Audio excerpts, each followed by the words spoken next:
Now live.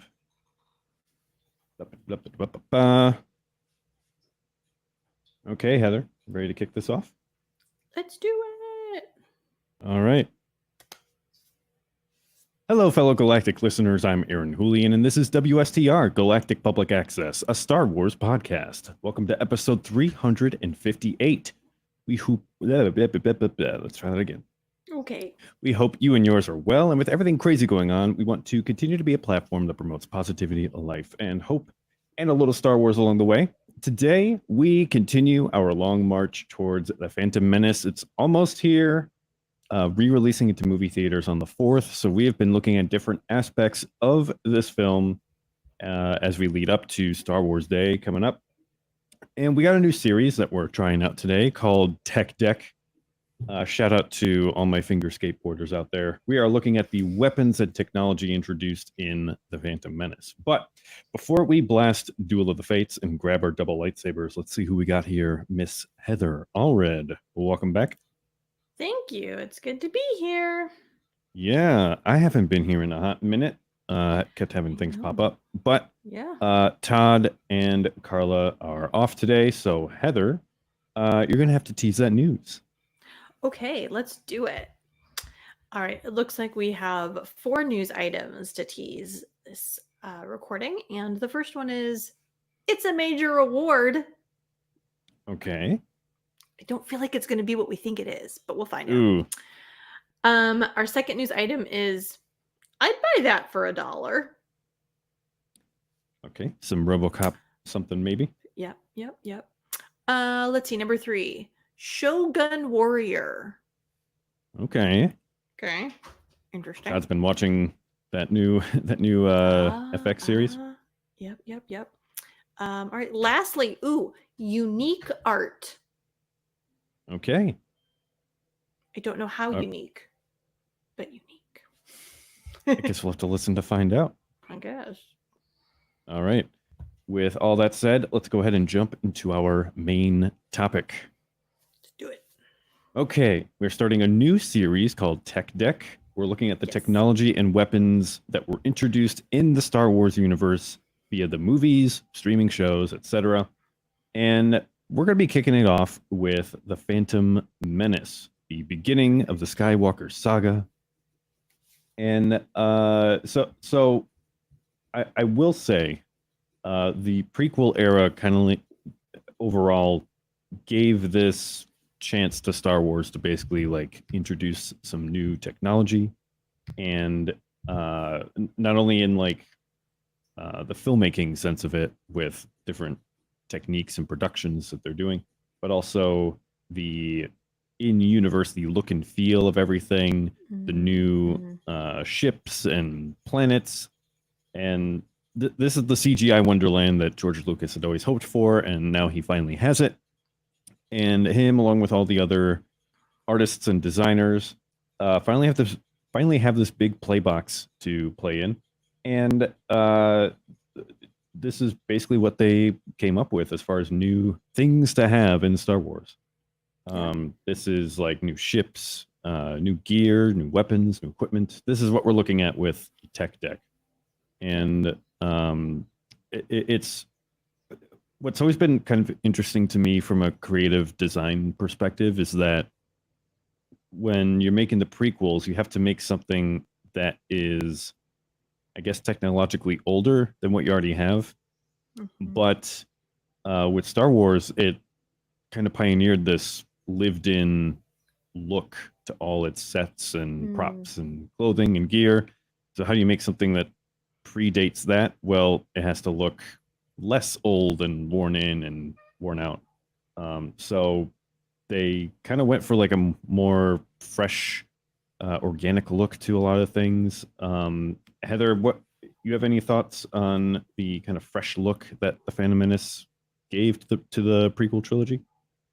Yeah, I mean, I think one of the things I was going to say, just kind of about tech and other things that kind of, dare I say, support the actor or character, right, is having done like theater stuff in college. Like there's personal props that become yours as the actor that allows you to really extend your character. And so if you're looking at something that is like new technology or something, but or even dare I say like older that then becomes ancient in later Star Wars episodes, I think it just adds to that idea of, oh no, there's like rich culture and there's like, I keep wanting to use the word rich, rich Yeah. culture, and like just kind of this like deep dive of like, wow, this is something exciting. It's sort of like a Black Friday sale when people used to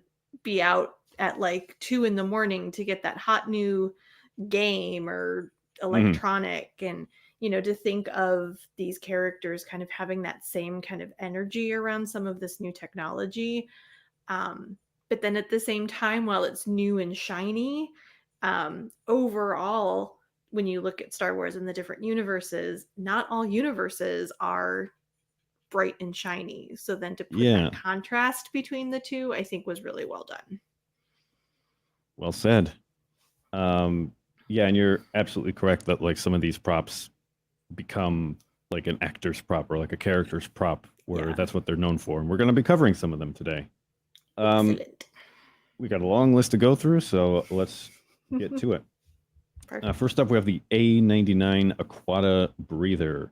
And this thing is the little rebreather device that the Jedi use to basically go down and swim into Dagobah. Yeah. This always was neat to me as a kid to think that there's just like this little handheld device that is basically like an entire scuba system, just like miniaturized. That to me was always really, really neat. Yeah. I also love the design of it because it really lends itself to still seeing the character face. So that way it even allows for expressiveness through the eyes, or really allows the acting to still happen, instead of this like giant mask or something that they'd have to work around. So smart planning on that part. Yeah, I've always noticed after a certain time period in filmmaking, in sci-fi movies, whenever they have to have someone in like a hazmat suit or like a space suit, something where normally you just have like a big helmet on, they do a lot of work to make sure that the actor is still very visible underneath. They have like little lights built into the helmet to like shine light on them so that they're well lit and their face isn't like distorted by any of the glass. Yeah. Which to me seems like it's more designed for aesthetics rather than actual function, like we would see in the real world. And it kind of breaks my disbelief a little bit, which is the most nitpicky thing ever. But to your point that, yeah, this thing was also designed to have like full view of the actors. So it's interesting to see aesthetics meet function sometimes in weird ways. Next up, we have the T14 hyperdrive generator. I believe this is the first time we're actually seeing like what a hyperdrive core looks like. We have like some glowy lights in the Millennium Falcon. We have Han Solo like down in the floor, like connecting wires and things like that. But I don't think we ever really got the sense that we were looking at the Falcon's engine or hyperdrive. And now when we have the fighter that they're in, or the shuttle, I guess, and they need to fix it, then we finally get a look at this thing, and it kind of looks like an early 2000s like MP3 player. You know what I mean? I will say that's not funny. Yeah. No, the Y2K aesthetic is all over this movie, and I love it. Everything is like shiny and neat and clean. And yeah, it's just interesting to see. Yeah. I think it's an interesting different component of it. I think when we're used to seeing ships, you know, you go back to that first scene, right, in A New Hope, where it just comes over your head and it from the outside looks kind of rough, and then you get on the inside and you've got this distinction of like the Imperial Order where it's like very shiny and clean and pretty and all these things, and then you kind of switch over to the Millennium Falcon where it's like kind of all really beat up, and um so then to see kind of the inner workings match still some of those types of aesthetics, Mm-hmm.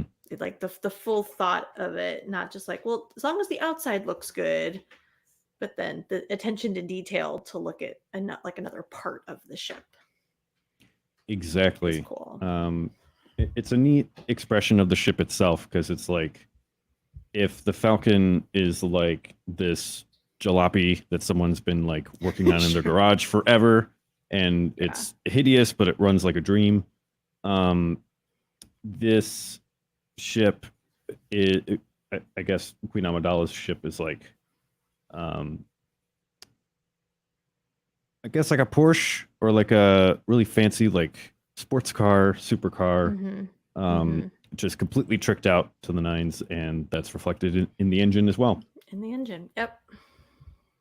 Next up, we have, speaking of actor character props, Qui-Gon's comlink, Oh, yes. the famous handheld comlink, which in universe is the Hush 98 comlink. Yes. It is The- one of the. This one's famous because it's a, I guess, well-known trivia fact now that the comlink in its construction is like basically based on a Gillette razor. Gillette razor. Yep. The Gillette Sensor Excel for women. They basically took that as the base and then just like added some parts around it to make it look sci-fi techy, and that's what a lot of prop makers actually do. Yeah.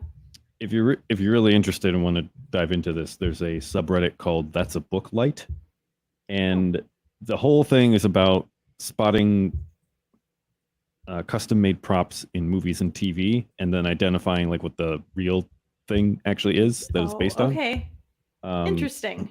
Really neat, and one of those niche subreddits that I'm glad to have in my life, but also I'm like, this is of no use whatsoever. It's just a neat thing. Yeah, we had in A New Hope, the comlink was like a faucet part, I think, like a little plumbing part. Oh, okay. I didn't know that. And then so we have seen a comlink before, but this is like a more primitive model where it's a bit bigger. It's not quite easy to hide, but there you go. Much like your cell phones that started off really big and then became smaller technologically speaking. Exactly. All right, we have a holo projector next, and this is basically like a small like handheld version of what we've kind of already seen in Star Wars in the original trilogy. That the holo projectors have really always been like part of a vehicle or like a ship. You kind of get the sense that there's like a lot of hardware involved in them. Well, I guess there's one built into R2, so it's not always so big, but they kind of look better in the Phantom Menace. Maybe not exactly, but good to see that make another appearance, and that people are still making holo phone calls across the galaxy. Yeah. It's just a cool part of Star Wars, I think. Yeah, you can't have Star Wars without some holo projectors. Yeah. We also get the Jedi testing screen. This is the thing that like Mace Windu's holding when okay. Anakin's like a ship, a cup, okay, a speeder. It's a view screen used by the Jedi Order to test force sensitivity in potential candidates. I guess this is kind of like testing your psychic powers or like ESP or something. Yeah. Um, Yep. wasn't there wasn't there something in the original Ghostbusters where Bill Murray has like there's like a deck of cards and he's like Yep. guessing which one it is. Yep. I always Yep. think of that when I see this scene. Um, kind of an odd choice to test force powers, but it's something. Yeah. Well, he's a kid. I guess they have to do something small, right? Yeah, they're not gonna like throw him through like a deadly jungle gym or something, you know? Right. Gotta get him something. Next up, we have the GX8 moisture evaporator. This is something that we have seen before in A New Hope. And they make another return here as we go back to Tatooine. I don't think there's really much to say here except good luck get like grabbing moisture from the air on a desert planet. But Yeah. I guess someone's got to do it. That's right. They've got to try. It's almost one of those like job titles that's a complete joke. Like, how in the world is it going to be your job to get moisture from a desert planet? But Yeah. there you are. Next up, we have the pod race view screen, which, oh man, they took parts of that to make as like the heads-up display for the Star Wars Pod Racer video game. It's in like several different segments, and like none of the screens are square. They're all like weird shapes. It also reminds me of. Do you remember with I think it was Windows XP? The Windows Media Player, you could like pick different skins to choose from. Yeah. And they'd all Oh, have yeah. like a bunch of weird shapes and like they would look like different things. It always reminded me of that. Huh. I don't think I ever would have put that together. I don't know. That's just where my brain goes. That's where your brain goes. Next up, we have the Tusken Raider Cycler Rifle. This is once again making another appearance from A New Hope. Not too much to say here. It's just a big old slug thrower rifle, as Big they old call them in gun, Star yeah. Wars, which is just like a regular gun in our day. In our world, it's just a big old hunting rifle. And Yep. I think it's kind of neat that there's like a mix of different technologies in Star Wars. It once again makes it feel like a lived-in world, you know? Yes. Yes. I do like when you've got this like modern world, but you get this like throwback. It's one of the reasons I like Firefly so much, is because you've got all these modern technologies, but they still are using little handguns, and it has that Western feel, and it just marries really well together. Yeah. Have you seen either of the two new Dune movies? I haven't. I really need to. It's good. So, but yeah, that You'll- would be a similar aesthetic thing. Yeah. Yeah, and there's a reason for that. You'll be watching Dune, and at some point you'll like point at the screen and say, "Hey, that's Star Wars." And that's because Ah. Star Wars, in a lot of ways, is at least A New Hope was not exactly a ripoff, but like a remix of Dune. Oh. Dune, you have a desert planet that has a valuable ingredient component, I guess, called spice, which is why Luke's father was a spice freighter. Okay. And on this desert planet, it's a very harsh world to live in and to grow up in, and so the Fremen, who are the kind of natives of Dune, they have like adapted to it, and they're just like so good at living in this insanely hostile world that there's like these giant worms that they not only know how to avoid, but they've like tamed them and can ride them. Anyway, in Dune, the technology is so advanced with ballistic weapons like guns and blasters and stuff like that. There's been this like arms race back and forth as far as like guns or blasters and then the armor that can stop it. that the kind of pinnacle of it was this it's basically like a ray shield that you like have about your person, and it can stop any projectiles from moving. And the way it works is like if something moves really fast, it's like stopped by the shield, and like that's how it works. So because those shields are so good, they've like reverted back to fighting with like bladed weapons again. And they have a whole new fighting style to adapt to it, where you have to like instead of like hitting your opponent really quickly, you have to like hit them slowly, and like the slow blade penetrates the shield. Interesting. So yeah, we could probably do a whole episode on comparing Dune to Star Wars, but Sure. It's just Dune. Anyway, Okay. all that to say, to your point of seeing something really old fashioned in contrast to like a really advanced technology in sci-fi is always really neat, and Dune is a great example of that. And we see another example with the cycler rifle. And related to it, our girl Aura Singh shows up for a hot sec, and she's got a big old rifle. This is the Adventurer Slug Thrower rifle. It's just a big old gun. It's a hunting rifle.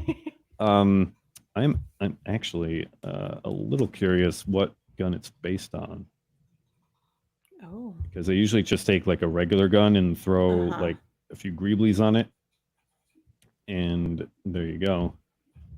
So I wonder what in the world this is based off of. And I actually can't find it on IMFDB. The Internet Movie Firearms Database is a great resource to see. Like, you ever see like a prop gun in a movie or show, and you're like, I wonder what real gun is based on that. Someone's figured it out and put it on IMFDB, but they have not done so for Aura Singh. That's a little disappointing. Okay. Maybe I can contribute some original research. Anywho, it looks like a big old like anti-tank rifle from some war or another. Heather, you have any thoughts on any of these slug thrower rifles? They're huge, and I think specifically this adventurer one, I just find it fun to see this giant rifle for this is going to sound really bad, but this like slender character, and she's just like, come on boys, here we go. Yeah. I always think those are fun when the opposite kind of stuff gets together. So Yep. And again, yeah, it just feels like an old rifle as opposed to like the smaller guns that have like the beam. It just, I don't know. I don't know that I have much more than that, other than I just like the character to rifle combo. Yeah. It's neat to have contrast like that. Yeah. But sometimes you just want a gun that like just matches. And we have that with the Senate Guard blaster rifle, also known as the Mark II Paladin blaster rifle. This thing looks like it was like it came out of a CNC machine, and it's all like solid aluminum. Yeah. Almost like a Olympic rifle team kind of target rifle. You know what I mean? Oh, yeah, that's a good visual. So yeah, it's to me I'm kind of geeking out now about like different like aesthetic what am I thinking of? Like different aesthetic movements and how they affect Star Wars. Like we get a lot of Y2K with the Phantom Menace and the prequels in general. But I'm also I find really fascinating when you can like do visual storytelling with props, where just like the gun that a character uses like tells a lot about them and about the society that produced it. So for this one, you have like really solid brushed aluminum. There don't appear to be like any visibly moving parts. It's all like finely crafted with precision. It Mhm. kind of tells you a lot about the soldiers who wield them, that they are like technologically advanced, fancy, high class. This is like a premium tool to use. This is not like um, like the previous rifle, the Adventurer slug thrower. This is not like a safari hunt type of rifle. This is like a Like a ceremony gun or something. yeah, like a parade rifle or like Right, that's the word. something Yeah. something that is probably very deadly, but also like very elegant at the same time. Mhm. Perfect for a Senate guard. Yeah. Absolutely. Okay, next Yep. up we have the Senate Senate hovercams. hovercams. These little guys are just like little cameras that hover in the Senate. They do what they say on the tin. You know, and yeah, these guys are really cool because as a prop, they're basically just like a little orb with a little antenna, and then like what looks like a camera lens and Little like camera lenses. Yeah. a microscope lens on it. Oh yeah. Really neat. They show up everywhere in prequel stuff, but it's an interesting problem to solve in the universe when you have this gigantic Senate chamber. Like, how is anyone going to see anybody else? And they just have these little Mm-hmm. camera droids that float around and float to the person who's like talking, and everybody can Mhm. see him. Yeah, absolutely. Yeah, they don't draw a lot of attention to themselves on screen, but they're just doing their job and they're neat. Is this your new favorite droid, Heather? I mean, he's pretty cute. I was gonna say, but I do feel like it's, you know, Aaron, you and I both know this, having worked at the church before doing production stuff. You know, when you have Mhm. a large place, you have cameras set up so you get all the different angles, and or you've got, you know, those two people who have it on their shoulder and get like close-up shots. Well, the Yep. way the Senate is designed, that's not really suitable. So what's the solution? Throw a droid in, and Mm-hmm. that's what they've done. And it what's neat about this droid in particular is, um coming from the resident droid person on the podcast, you know, this is one that could very easily just be like, oh, this is a working droid, it's doing its job. It doesn't necessarily appear to have the same like personality as an R2 or Chopper or even a mouse droid. You know, it's like, this is what this does. Mm-hmm. It's Like a got one job to Roomba. do, and then by golly, it's going to do it. That's right. All right. Speaking of one job, next up, one of my favorite little details in this movie Excellent. is the Neomoidian Mechno chair. This is in the Naboo Palace when Nute Gunray has like taken over, and he's talking to Palpatine, and he's on like Palpatine's got like a little hologram, and he's like on a chair, and the chair is just like walking on little legs. It's such a weird detail, but I love it for some reason. Yeah. It's at once like really silly and really sinister at the same time, because like who Mhm.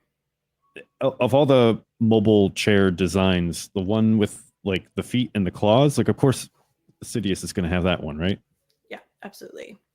This could have just been like a little hover chair or like a little like disc that like floats around, or even like one of those camera droids. It's just like ring and it's like projecting. Yep. But no, I don't know why it's here, but I love it. It does. It's got kind of like the spider legs or like little lobster claws that makes it, you know, like Yeah. tap tap tap tap tap, giving it that just a little bit of an edge. Oh, I would kill to be in that design meeting where they're like going through different versions of chairs, and Yeah. someone's like, "Can't we just use the floating chair that we Right. use here?" And no, I want something that kind of crawls along the Yeah. ground. Good. Because See, you know the floor is this marble, and I want it to like make a sound when it goes. It's intimidating. I feel like this is the tech that we were talking about before, where Mm-hmm. it's it's almost like the generation before There you go. the technology. Like, so you've got like this ancient technology that we're now seeing as an older item in the Mhm. past, this new technology that by the time it gets to A New Hope, it's like even further old. That's what this vibe is Mm. giving me. You know what? I'm gonna do it. Every episode I have to. Oh my gosh. This I'm reminds me of nervous. something from Knights of the Old Republic. Oh my goodness. In that game, you come across like these like sentinel droids from Mhm. like 25,000 years prior. So ancient droids. And they do have this kind of like spindly, like spider-like look to them as they're kind of like crawling around, and they Yeah. very much feel like very primitive early droid technology. So yeah, that might have been it. Yeah. Good job cracking that nut, Heather. Here to help. Here to help. All right, we've got the E5 droid blaster. This is another weapon. This, I believe, is the first time it's showing up in Star Wars. This is like the blaster rifle that has like the kind of like round grill along the barrel, and it's got that like handguard in front of your fingers. I had at least one friend, probably multiple, as a kid, where I would go over to their house and like play with their Star Wars toys, and they always had like a one of these that like made noise. Nice. Yeah. But yeah, this is the kind of standard blaster of the battle droids. Yeah. It looks like a standard kind of Star Wars rifle. It looks like a gun. Yeah, this is off an assembly line and is just meant to like be as cheap to make as possible, and just like get them out to all the droids. And that's the kind of design you'd come up with. It looks like it's designed to be functional and is quite ugly otherwise. But yeah. All right. We have the Trade Federation macro binoculars. Not really too much to be said here. It's a pair of sci-fi goggles. Sci-fi binoculars. Okay. Yeah. I'm having trouble finding specifically the Trade Federation ones. But yeah, they're pretty much all like exactly like the ones that Luke uses in A New Hope.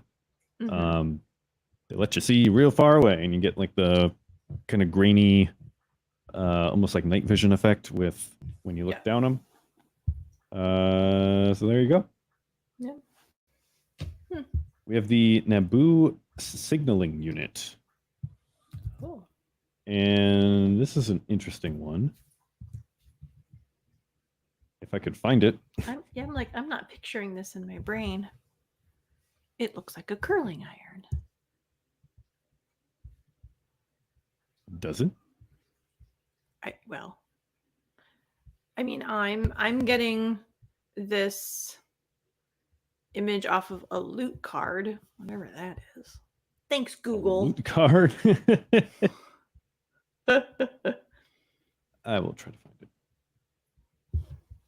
Oh, is this when they're like attacking the palace to kind of like seize it from the Trade Federation again, and one guard like signals to another like across a hallway or something, and it's like a little light up thing? Am I remembering this correctly? Am I making sense? This item is used by the Naboo Royal Security Force to signal for backup. When used, this item... Oh, it's talking about how it's used in this game. There's some sort of Star Wars game. Okay. We're going to pretend that we know what this means. Oh, for sure. Just us. Take our word for it. It is in there. Moving swiftly on, we have the Naboo Royal Pistol. Once again, I feel like I'm just going to reiterate what I said earlier about the different kinds of weapons and how they look and what they say about their society or the person who wields them. This thing looks like kind of oh, what's the name of it? Flash Gordon.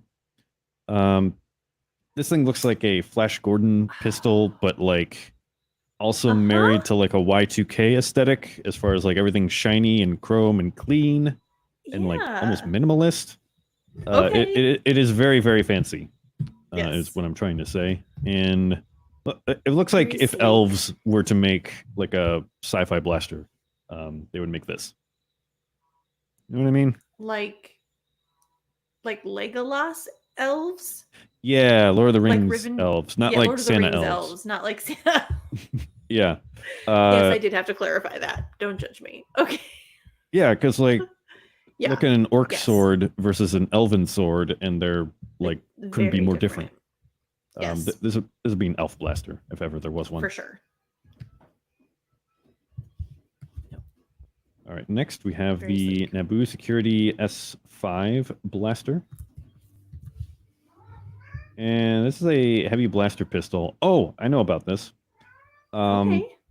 So yeah, this is the one that a lot of them use in kind of the gunfight, and it's also the ones that they're like deploy grappling hooks, and they like shoot it up, and then they go like Uh-huh. like up the zip line up the side of the Yep. palace. Yep. Yeah. Um, I'm tracking. yeah, this is based off of like an air gun. So it in like if you're doing like there's a lot of different ways to shoot guns, and some people do like target shooting just for fun or to like Hmm. practice their aim for hunting or whatever, or just like that's that's what you do, target shooting.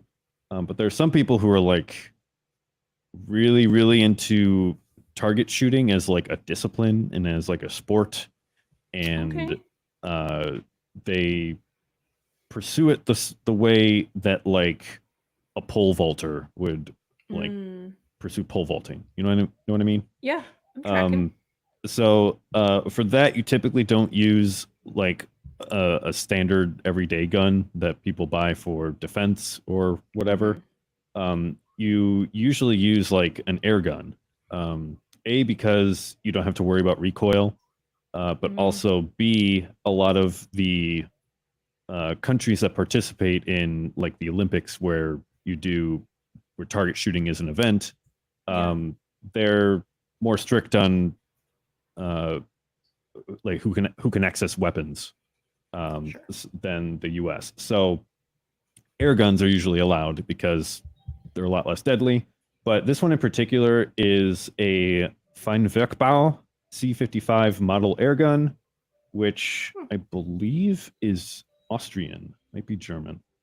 Um, and this is like a the grip is like carved wood, and it's meant to be extremely ergonomic so that it just like fits in your hand really nice. Just is like And easy.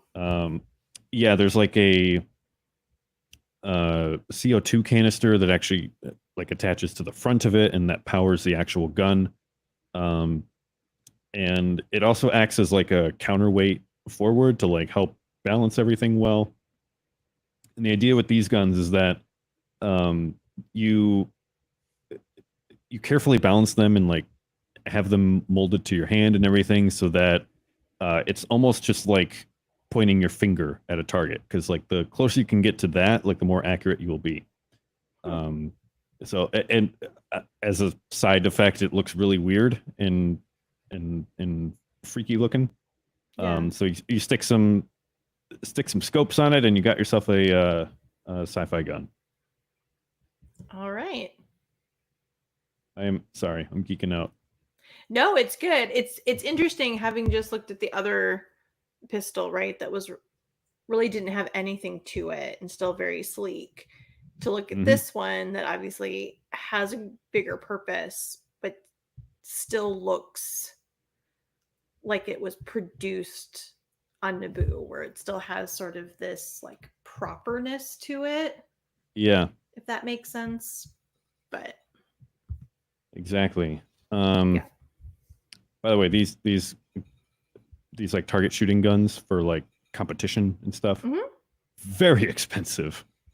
Um, it's not unheard of for like a really well made air rifle for these to be like $20,000. Yeah, Oh, that's way more than I was expecting. Okay, good it's times. insane, but everything down to like the materials that they use to make it like as lightweight as possible, to like everything has to be insanely delicately made, to be like as accurate as possible. Like the angle of the hand grip as it meets the rest of the gun is like super important. It's a very strange world that thankfully I'm not a part of, but just kind of on the outside looking in, like, oh, that's really neat. So that's how you get the S5 heavy blaster pistol. All right. We have the laser gates, which are in the plasma refinery complex on Naboo. These are the red kind of shields that go up during the Duel of the Fates that kind of stop Obi-Wan in his tracks. Yes. Heather, do you remember seeing this scene for the first time and wondering what those were? I mean, I definitely remember seeing them for the first time. And I can't say that I asked that particular question. I think my newness to the Star Wars world, I was like, well, they kind of look like lightsaber, because of the same like glowy light nature, but I knew that they weren't. But it felt like a giant laser grid that just happened to be like a sheet of laser. If that makes sense. My really bad explanation. No. It's interesting that even though you don't know anything about them, just by their visual appearance alone, you know that like the Jedi can't just like cut through this, like they cut through the door at the beginning of the movie, you know? Right. Yeah.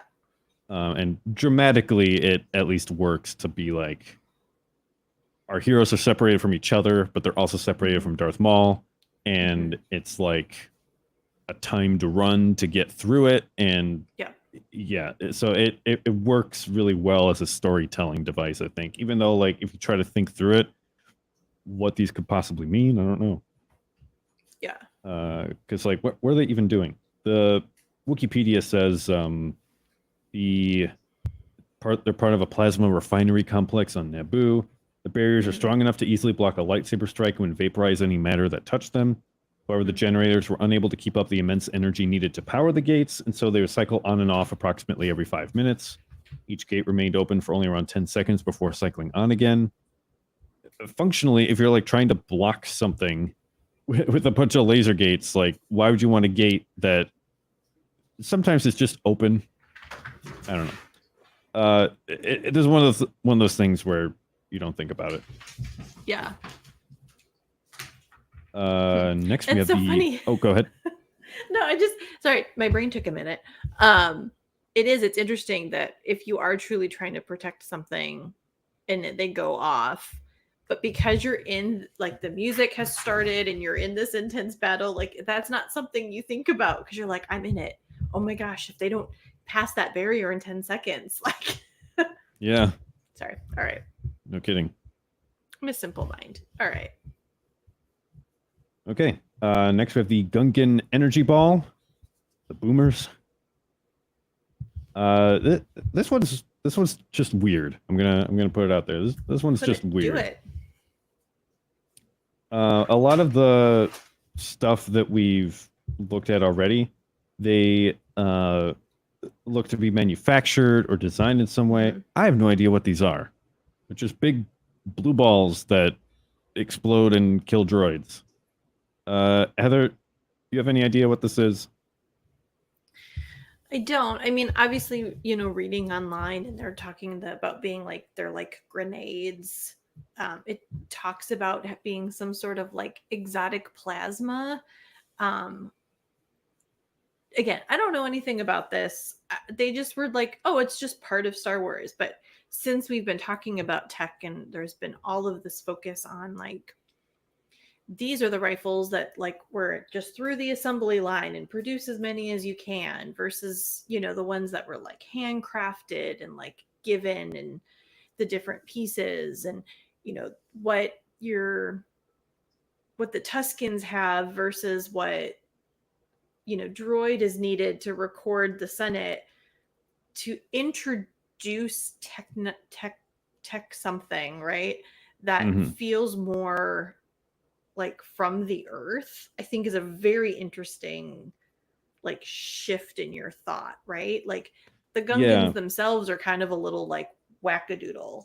Like the other species that we've met before the Gungans still have felt very like they live in a world of the same as everyone else with technology. Now we're with these like weird hippies that kind of live off the grid and are using the earth to protect themselves almost. Yeah, I mean, it makes sense given that they're like an underwater society. I'm just imagining like the xenomorph queen at the end of Aliens, how it's like kind of laying these eggs out of this like tube. There's some like frog creature that's just like lays these out, and they just happen to explode like with electrical energy that like disables droids. Or it's like one of those big fish that they have to like dodge on the way through Naboo. Like those are its eggs, or like its caviar or something. Yeah. Then more Gungan technology. We have the Atlatl, which sounds like that one creature. Axolotl. This is a kind of throwing device for like a small booma. Okay. Do you ever have that like wiffle ball thing that was like I was just about to like a the thing that? Or like the thing that are like new, like you put like the tennis ball for the dogs and you like whip it. Yeah, there you go. That's what that looks like. Same idea. I'm a fan personally. Okay, and it's fun to say, so exactly you've got that going for you. We have the energy shield as well from the Gungans. Ooh. And I believe this is the kind of big radiating thing that like is on the back of that creature. It's like a generator. That basically just makes this like dome to be protected by. Also really neat. Like you said, Heather, we have this more like hippie kind of grounded with nature kind of way of fighting. Yeah. Like nobody knows how that works, but it doesn't matter. It just does the thing that it does, and that's you just have to kind of accept that. We also have the Cesta, which is their kind of like staff weapon that they use. We also have the Farsean, which is like the Gungan binoculars, and a wonderful name for them, I will say. Listen, that someone who has named her step stool the hype machine, I am all for that. I'm all for the Farsean. Yeah, this is the same naming convention that gave us the walkie-talkie. You know, it's the thing that it does is in the name. Yes. So I'm a fan of that. Oh, I was mistaken. What I said earlier was the energy shield. Was not that. I was talking about the Famba shield generators. The energy shield is like that. Kind of like looks like a Polynesian kind of like shield that's like strapped to the arm, and it's just like a cross beam, and then it goes whoosh, and then like comes an energy shield. What I was talking about earlier was the Famba shield generator. So we get both of those, and you get the sense, at least I got the sense, that whatever technology is like encasing their cities underwater is like the same technology that's making the shield. Interesting. But I could be very wrong. Wrapping up here, we have the Sith Tracer Beacon. This is... Where did this end up? I'm trying to picture this in my head, and I not do so.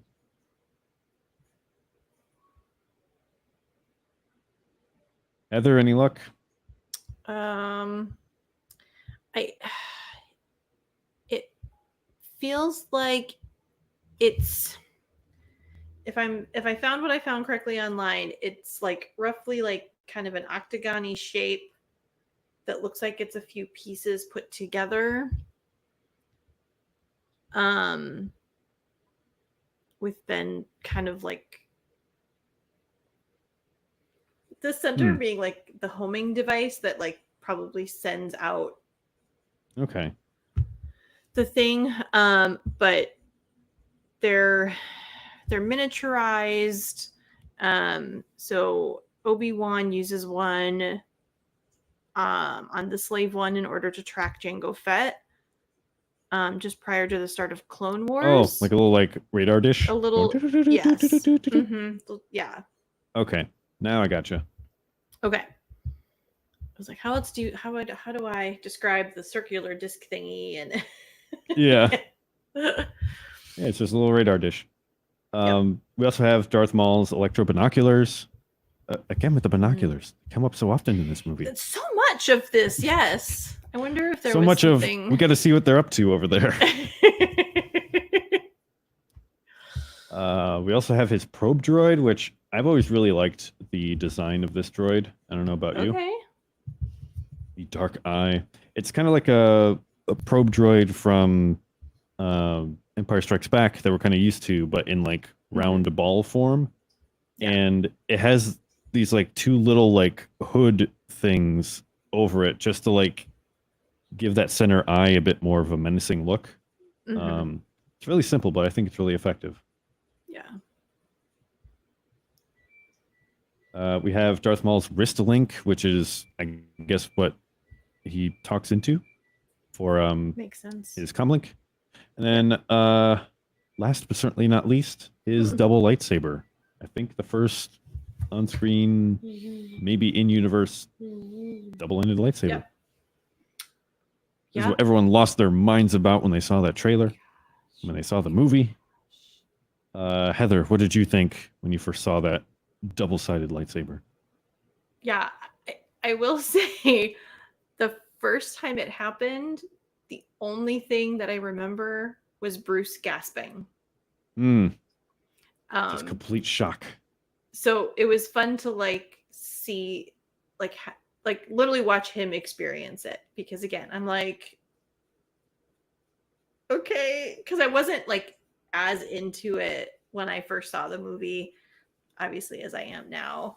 But I do remember like watching it again with more appreciation, and you've got that music going, and you're like, oh no, that's kind of like a big deal. Yeah. But yeah, I mean, it's difficult too because that whole scene is sort of just a vibe, if kids say that still, where you've got you know, you've just got the blacks and the reds and the light, and it just, he's really cool looking, and he's not like scary the way like the Darth Vader presence is. There's something very different about his bad guyness that you're kind of like, oh, I'd probably still date him because I could change him. You know, that kind of a thing. Yeah. I can fix him. Yeah. It's like, yeah, he's got this cool new motorcycle or something. Yeah, it's hard to, for those who weren't there, it's hard to put into words like the effect that this had on the Star Wars fandom at the time. I think it is kind of funny how Force Awakens tried to duplicate that by, in the trailer, you have the lightsaber turn on, then like the little like cross guard go out on Kylo Ren's lightsaber. Yeah. Not quite the same effect. It's like if Darth Maul was like a bomb dropped, Kylo Ren's cross saber is like, that's neat. Yeah. It's like a little, it's not a bomb, it's like a firecracker, maybe. Sure. One of those little like packets of like white whatever that you like throw down and it goes. Snap them. Yeah, exactly. But that about does it for the technology in The Phantom Menace, the inaugural episode of Tech Deck. Yeah. Is this like creature feature but for non-creatures. For Did Todd non-creatures. rope me into this? Oh, Todd. I think he got me. Oh, Todd. Well, All right. I can tell you, Aaron, it was very important that they could see things from a distance. Yes. In Yes. this. Someone's up to something way over there. Way And we need to see over what. We need some far seeing. Okay. It's time to take out the trash with the Twitter trash compactor. All right. We ran a very small poll last week on the Twitter. Heather, do you want to read that out for us? Absolutely. So, yeah, last week's episode was probably filled with much about this topic. And so, of course, we had to put the question out there. And it is, do you like the introduction of midichlorians into the Force lore? We kept it simple. The answers were yes and no. Oh, that is simple. So there's not much thought. Mm-mm. Do you like it? Do you not like it? So quickly, Aaron, are you for or are you against? Are you I gonna can't do this be quickly, and Aaron you know it. Do a middle question. I to very like briefly boil it down. Yes. Great. I like Do you want the longer answer or no? it. Sure. Okay. We've talked before about the people versus George Lucas and the kind of generational divide between Mhm. original trilogy and prequel trilogy. And I think that has a lot to do with whether you like the midichlorians or not, or even have like an opinion about them, because I think for a lot of people, midichlorians became like the one thing to focus on that like this ruined Star Wars. It's like the one like main sign of like everything else that they dislike about the trilogy. And I'm still not exactly sure why, but I think it kind of took the wonder and like joy that a lot of people Yeah. felt with the original trilogy, and it seemed to boil it all down to like math and numbers and science and like Mhm. it's kind of the equivalent of like people saying that when you have like a group religious experience, it's like, well, it's like oxytocin in your blood and your brain Yeah. waves synchronizing, and you're using like song and rhythm to like get everyone like lockstep, and it's like these are the changes that happen in your brain when you happen. So it all boils down to that, and it's like you're not wrong, but it's not exactly correct either. There's like more going on, but to someone who like feels really strongly about that experience, they might like be like, how dare you like say it's just this or just that. And there's people Sure. on the other side who are like can use that in a weaponized way to like be cruel to other people for sure. Absolutely. All that to say, I think midichlorians were kind of the lightning rod for a bunch of other complaints about the prequels in a way that, looking back on it, I really don't think the midichlorians change all that much about like the Force lore and how it works and everything. But Yeah. that's my thoughts on it. I like it. I like it. Well, I too would have to agree that I like the introduction. I'm not anti them. I think it's a interesting angle on the Jedi world, that someone can have a genetic makeup, and then those who potentially don't have a genetic makeup but have the heart and soul of a Jedi or something like that. I like that duality of living. So I Yeah, don't know if I'm offbeat, I but- think in terms of how the Force works, it's always meant to be kind of, and Star Wars as a whole is always meant to be a blend of like spirituality and like sci-fi technology. And I think the midichlorians are supposed to be like that on a microcosm. No pun intended. But this also strikes me as like one of those ideas that like only makes sense in George's head, and he doesn't know how to explain it well to other people. So it very well could have been that, and like story wise, all it means is like Anakin's really strong with the Force, and that's all that really matters. But it Yeah, became a weird sure. issue to a lot of people. Yes. Hey, Pumpkin. So, well, it was a close race, but Twitter has decided that 60% is yes, we do like this introduction, and 40% said, eh. Dang, So 60-40 split. that's pretty tight. Okay. Yikes. All right. So, all right. Moving swiftly on from that. Pumpkin, you are in the way of my recorder. I'm going to have to ask you to move. Uh-oh. Live have to ask you to podcasting move. with cats. To the other side of the desk.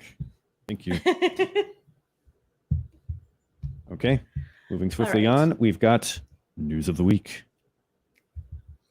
Let's do it. All right. Well, for the news, let's just start off where it all started, and that is StarWars.com. So we have the Webby Awards. If you were not aware, there's an award for webs. Oh, that's not true. Like Charlotte's Web? Star Wars has won 3 Webby Awards. Oh. I don't even know what this means. How does one do such a feat? Let's find out. So the article reads, "We're proud to announce that Star Wars has been honored with 3 Webby Awards, including the win for the Star Wars Celebration live event coverage in Europe that took place last year. Each year, the Webbies, known as the, quote, internet's highest honor by the New York Times, featured 2 awards per category, one chosen by the International Academy of Digital Arts and Sciences, and then one chosen by fans called the People's Choice. So the official Star Wars recipes won a Webby Award and brought home the Webby People's Voice Award for the social food and drink category. And then Star Wars Celebration Live Europe 2023 brought home the People's Voice Award in video, specifically events and live streams category. Okay. Interesting. Oh, but also Star Wars named as an honoree in the social television and film category, and Star Wars Ahsoka Snap Lens was named an honorary social best use of filter lenses category. And if you're as confused as I am, then I think we're both on the same page. Yeah, okay. So apparently the Webby Awards has a bunch of different categories that has a International Academy of Digital Arts and Sciences section, and then a People's Choice section done by the fans. And I guess they scour the interwebs for bits of interesting things, and then people vote. Yeah, I think it's supposed to kind of be like the Oscars, but for the internet. But for the internet, right? Okay. Yeah, I'm browsing through like all the winners, and a lot of these like kind of make sense. So you've got categories of like websites, video, advertising, apps, podcasts, games and stuff. Okay. Yeah. Like some of them make sense, like best web personality / host, Jimmy Kimmel Live. Sure. Then, but others it's like best like experimental cartoon or animation. I don't know. Some of this comes across as like YouTube's trending page, you know? Like here's an award for this Uber Eats ad. But then like they have some like really niche like experimental stuff that like I've never heard of. I don't know. This kind of seems to be setting itself up as like a fine art kind of institution of like recognizing the best of the Mm, internet. yeah. Um, but then they have like Trixie and Katya as like one of the nominees of like um and like Honest Trailers is on there. So I don't know. This seems like a huge mishmash, but neat Yeah. that Star Wars is on it. Okay. It'll be a nice trophy in someone's office somewhere. There you go. Oh my goodness. All right. Well, let's move on to something else. Um, UPI.com. Not sure what Unpaid this interns. Oh, good. I like it. Under their odd news section, they have an article. Star Wars novice sought to watch 9 films for $1,000. Huh. Um, a financial advice website is seeking someone who has never seen a single Star Wars movie to watch every film in the Skywalker saga and make $1,000 in the process. Huh.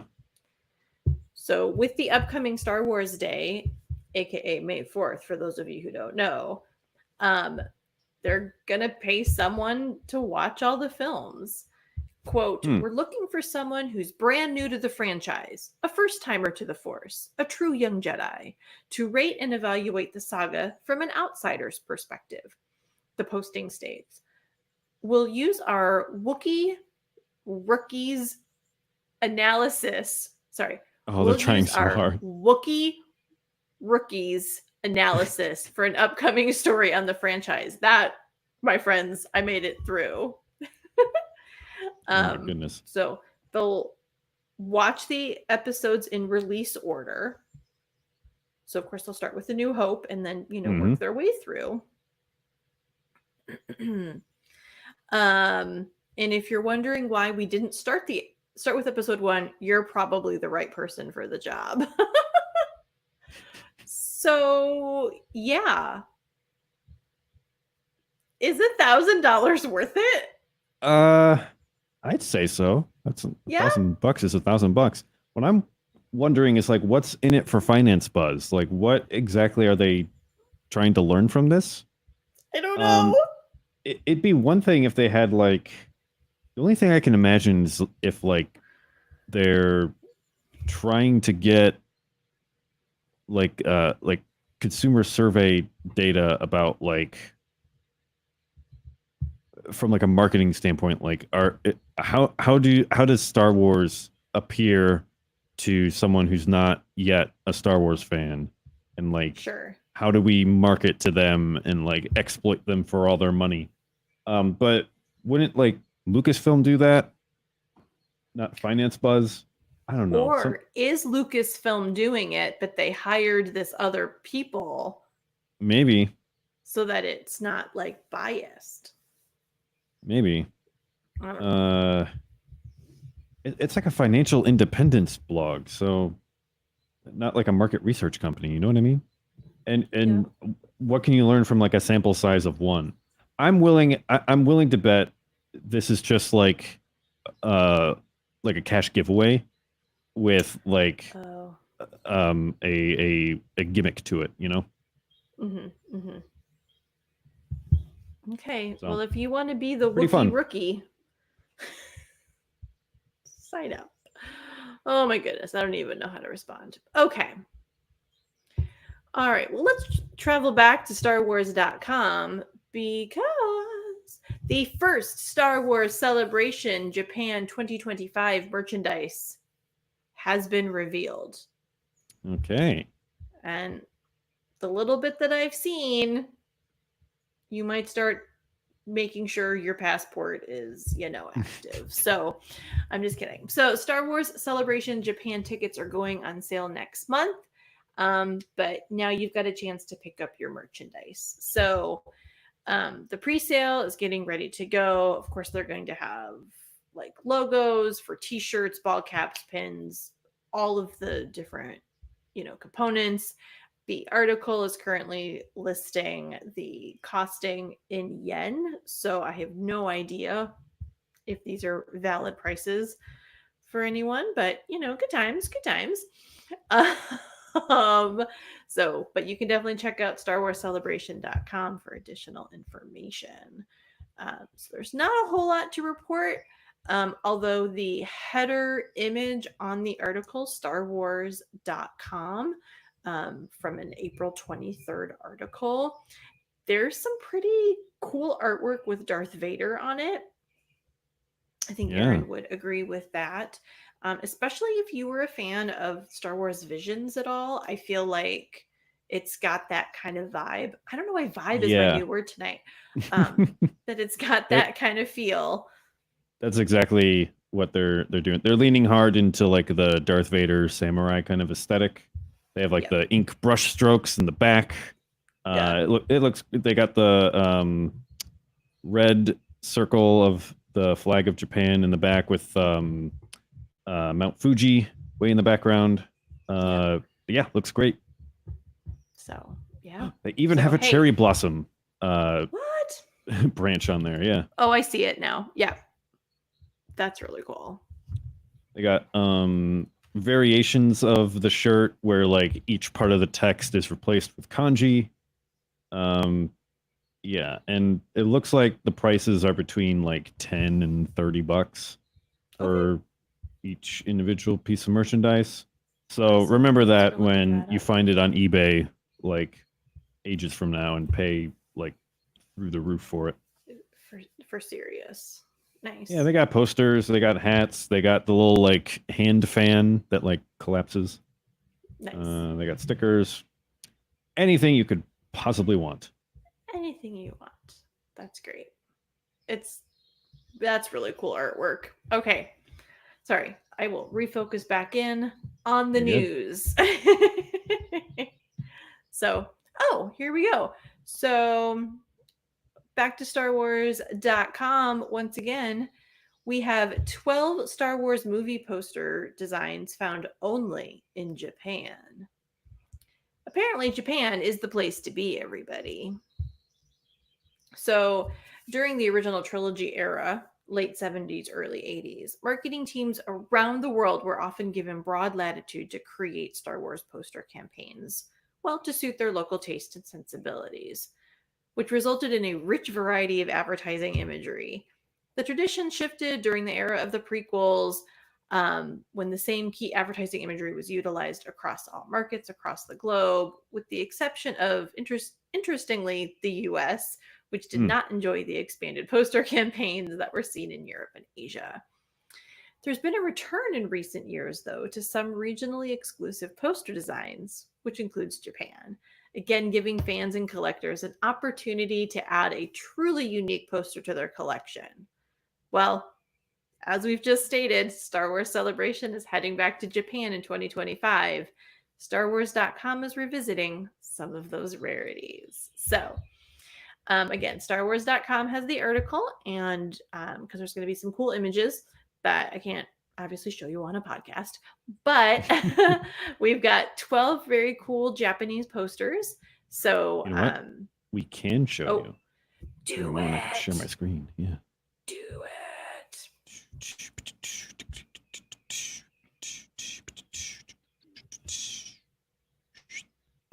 All right, there we go. Do it. All right. So you see some Star Wars stuff here, and you scroll down, you'll get to Star Wars A New Hope. Mm-hmm. And we've got, I think we've seen like variations of this art before. This is like the Japanese version. This looks like this must have been, this is 1978 because they got like a little Oscar trophy on there. Like, hey, this won an Oscar. We've got, this is where it comes from. Okay, I have a t-shirt with this art on it. Way. And this might be my favorite piece of Star Wars art ever. Okay. Which is saying a lot. Because like the detail and perspective on the Millennium Falcon is just insane. You got like a little lineup of all the heroes down here. Mhm. The Death Star is like upside down for some reason, but like they don't care. And Darth Vader's Yeah. like acting menacing and mysterious way out in the distance Good. there. I love the Yeah. stars. I love like the little like nebula clouds in the back. I love the colors. Oh, everything looks fantastic. I would absolutely love a poster of this. Okay. Ooh, we also got this. Oh, this is Empire Strikes Back because of Cloud City back here. Yep. And this Do you is like- also an interesting mix of what looks like a painted artwork in the back, but then they have like just like a photo cutout from maybe like a screen Yeah. grab from the movie, just like Yeah. in there, you know? Very mixed media feeling, which I like. Yeah. This one is for Revenge of the Jedi. Oh, Jedi. remember that? There's like Revenge of the Jedi until like months before release. Hmm. So this is just an advanced poster when they're like Star Wars coming in Yeah. a year, and they have like up in the movie theater basically as soon Mhm. as they announce it. Ooh, I like this one. Oh, this one's fun. Yeah. It's a photo collage. This is really neat. All right. That That one's fun. We also have this one, which again appears to be like a mix of painted artwork and photo cutouts. I really like the composition of this one because like this kind of like triangle arrangement kind of draws your eye up toward the center where Luke is, and then you have like this insane foreboding Death Star in the back, and the red text really pops out too. Really neat.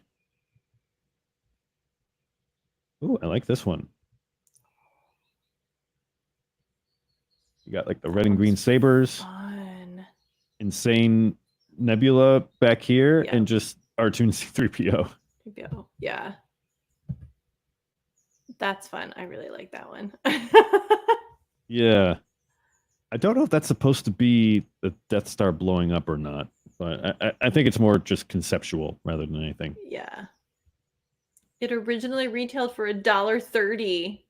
Wow. It was difficult to find even at the time. Ooh. Yeah. I'll never find that poster. Caravan of Courage. Ah, Oh my. that's not at all terrifying. Yeah. I do like the kind of stark kanji, like the typeface or the font in the back, and then this kind of like more rounded, like kid friendly kind of aesthetic down here. You know what I mean? Yep, I do. This appears to be like mostly photos with like some painted stuff. Yep. So speaking of photos, we got Battle for Endor, where they just have like a cutout from the movie of a kid in a cage and like a laughing little gremlin. A bat thing. Okay, this one's kind of off the rails. What's the Pegasus doing here?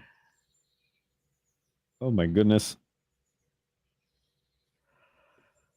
Disclaimer, I've not seen Ewoks Battle for Endor. I'm really dying to know what in the world is going on. The design mysteriously includes a flying Pegasus, which is not featured in the film. Okay, so I wasn't. You're doing all right, Aaron. It's okay. Which actually kind of reminds me. There's a weird rabbit hole to go down to with like foreign movie posters, especially in like Soviet bloc countries like Poland. Okay. When the USSR was still a thing, because usually their poster designs would have to pass like inspection basically or like censorship. But they were in this weird place where like they had that requirement, so they couldn't show anything that was like too American or like too awesome. But they were also not really told anything about the movies, so they basically had like free reign to just kind of do whatever just based off the movie, and like maybe some photos, maybe some description of like what the movie's about.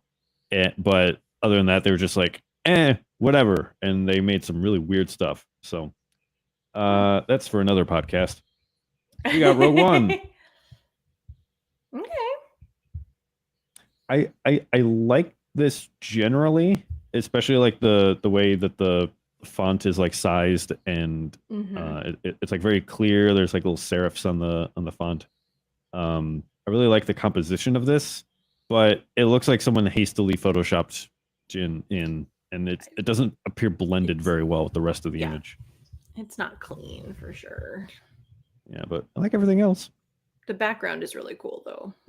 Yeah, this is not in the movie. Scarif does not have these like huge clouds on him, but it's a neat visual. Yeah. Especially the Death Star kind of washed out kind of behind it. Here's Solo. Not bad. Not bad. It looks like either a photograph with like a filter on it to make it look like a painting, or just like a painting of a photograph. But this is neat. And that's about all we got. And that's it. All right.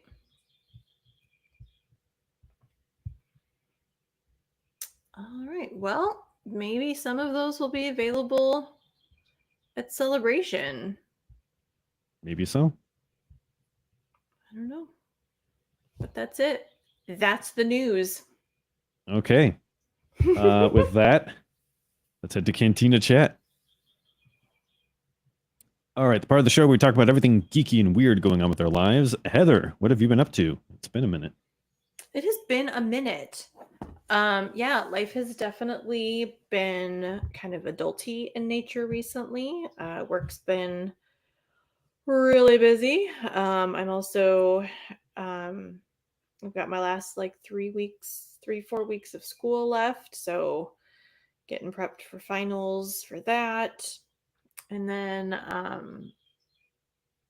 it's not left a ton of time for nerdy things, but I did celebrate my birthday on Sunday, and thank you. And I treated myself to some Lego sets. And so I've got the Weasley's Wizard Wheezes shop. Oh my goodness. From the movie, and it's got the like guy with the top hat in the front. It's pretty great. Nice. And then I bought the sorting hat, and he talks. Oh. And like the way he's designed is like, so he sits like this, and this is the top of his hat, and you push down on his hat, and then his face moves, and then he tells you what house you're in. It's amazing. Lego? Say that again. And that's Lego? Yeah. Wow. I'm impressed. Yeah. So yeah, did some Legos, and then I started rewatching Grimm. Okay. I don't know if you ever watched Grimm, but is it anything like Supernatural? No, because it's not that type of. It's more like Grimm's fairy tales and like the different types of like creatures and monsters. The main guy, he's a like not New York. He's a detective and he solves murders. But he happens to be a Grimm, and the Grimm is this guy that basically like hunts and kills all of these bad creatures. Okay. But he's a good guy, and then it's like the tensions of it all. So gotcha. Yeah. So that's been kind of my nerdy bits of life outside of adulting. Okay. Sounds good. Yeah. What about you? I've been very busy with adulting things as well, but I've also been playing a lot of Helldivers 2. Oh. Has Todd mentioned this on the podcast in the past few weeks? Not that I remember. Okay. But yeah, so Helldivers is this game came out like a month and a half, 2 months ago, so I'm a little bit late to getting started on it, but early for me for usually getting into games. One of my friends gifted me this, and it is like a co-op game where have you ever seen Starship Troopers? Mhm. Yeah, it's like if that was a video game, but you can fight Okay. either like bugs or robots. Um, Okay. as long as we don't call them droids, then it's fine because You're fine. Yep. they're evil and communist. Um, and speaking of which, this game is like very like satirical. Okay. You're basically playing as like like a soldier from like a fascist, like very jingoistic country, except that country is the entire planet called Super Earth. And Okay. you're just like in constant warfare with the bugs and bots. It's co-op, it's up to 4 players. You drop in on a map, it's like all randomized, so it's never the same thing twice. And Okay. you have different objectives to do, and there's a bunch of different difficulties from like level 1 to level 9. And the lower difficulties you can basically do yourself, like on your own, um, even if you're like still getting used to the game. Yeah. And all the way up to 9, where it's like you pretty much need to have like a full team and everybody knows what they're doing and they're coordinating well. And what I find really neat about it is that as the difficulty goes up, they don't give like the enemies more health or they don't like do more damage. There's just like more of them. So if you're, as long as you're playing smart, then the stuff that you start off the game with, as far as like gear and weapons and stuff, they're just Mhm. as effective when you're like more skilled and have more Yeah. gear unlocked.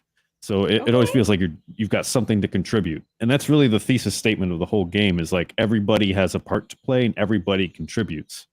There's like a meta game to it where you could play by yourself and just do whatever missions that you want. You can play with others, but there's also like you get these orders from command every once in a while that's like, hey, defend these 10 planets or kill these many bugs. And everybody in the game who's playing contributes towards that goal. And Okay. when that goal is met, then there's a reward for everyone who plays the game, even if you didn't like do anything directly to get that reward. So the side effect of that is like everybody feels like they're on the same team because they are, and they're all like working together for a bigger cause because they are. Even if you're not like a really skilled gamer or you're not playing with a bunch of friends, somehow like everybody feels like they're a part of it, and so the community is really, really healthy and like compared to a lot of different ones.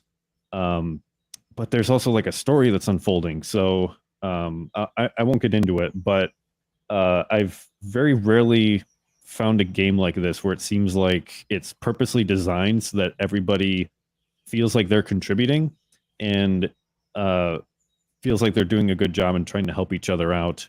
And like even no matter what your skill level is, but it's still really, really challenging if that's what you Yeah. want, you know. That's Um, cool. yeah, the humor of it is very silly. Every time you die and respawn, it's like it's not you, the same character, getting like resurrected. They like have a bunch of Helldivers, a bunch of soldiers just like in cold storage, and when you respawn, they just like thaw one out and just like drop it out of the sky, and now you're playing as them. Okay. um, it's very silly, but there's a lot of attention to detail in the game, and it's a ton of fun, especially if you get like a team of 4 people working together and everybody Sure. knows what they're doing. It's insane, lots of fun. Wish I had more time in the day to play it, but I'll take what Yeah. I can get. Totally. Yeah, that's all I got. So thank you everyone for listening to another episode of WSTR. You can find us on the socials. Myself at Aaron Julian, Carla at Carla Marie Giac, Heather at Hawk Awesome, Todd at Tizad, and we are part of the Red 5 network of Star Wars podcasts. We want to hear from you, so please comment, tweet, or rate us on Apple Podcasts. If you give us a 5-star rating, we'll throw some swag right into your face through your mailbox. You can catch our entire back catalog of episodes at podcast.wstrmedia.com. We got merch over at store.wstrmedia.com, and we are on Patreon. patreon.com/WSTR Media. Thanks everybody for hanging out with us in the YouTube chat. You can catch us at livestream.wstrmedia.com Thursday nights at 8:30 Central Standard Time. Or you can drop us a line at mailbox@wstrmedia.com or call us at 630-557-9787. Leave us a voicemail at 630-557-WSTR. Okay, next week, we are going to party like it's 1999 as we celebrate the 25th anniversary of The Phantom Menace. We plot the course towards May the 4th. We're going to have a sit rep, a report from C2E2 in Chicago. It's going to be nuts. You're not going to want to miss it. All right. Heather, there's only one way to end this show. Now this is podcasting. And another one in the bag. Todd, you tricked me. And we're clear.